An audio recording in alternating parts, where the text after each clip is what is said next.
Hey guys, Eric here. So at the beginning of the week, I said that I would do some Q&A videos this week. And I posted in the Facebook group that you could ask a question and then I would answer it in video. So the first question that we got comes from Miles. And Miles says he was advised to start using an email marketing service, and whether or not he can glean his email addresses from the transactions that he has with his customers. Well, from everything that I've read, using customer emails is allowed under the CAN-SPAM laws because you're in an existing relationship with them. Now, as with any email marketing, if you are too spammy, if you're too salesy in those emails, customers are not going to like them, and they're first of all going to ignore them. And second of all, you could actually get in trouble for it.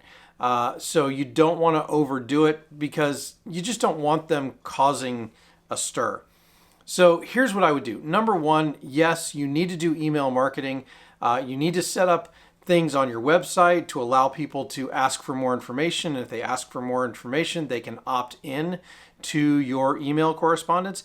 Any place where you have a customer fill out a form, make sure that you put in an opt-in checkbox, and then you can continue to market to them via email, because email is one of the most cost-effective ways to market to your customers. Totally recommend using it.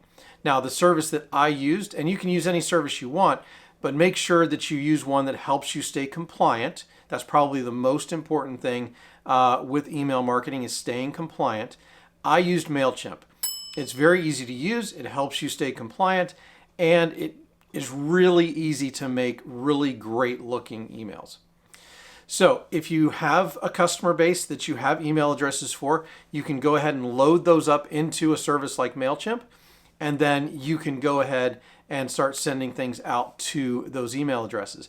Now, what I would recommend doing is making sure that the first email address is something, or the first email that you send out to them is something like a newsletter, because a newsletter is very non-confrontational, it's very non-salesy, and you can very easily get somebody to read content like that. And then among the newsletter material, obviously, you're going to be presenting your products and services. So that's how I would answer that. Yes, definitely do email marketing. Yes, you can use email addresses from your existing customers because you have what the CAN-SPAM laws refer to as an existing relationship with those customers. But I would also always make sure that you're using a system that allows customers to opt out.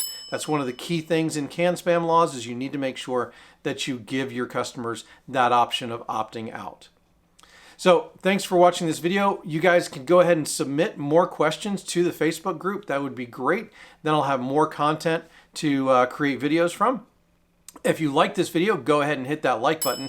If you disliked this video, go ahead and hit that dislike button. But do me a favor, if you disliked this video, go ahead and tell me why in the comments so that I can improve future videos. Go ahead and click on that subscribe button and ring that bell to make sure you're notified when I post new videos. Thanks a lot. Have a great day. Let's crush this thing. See ya.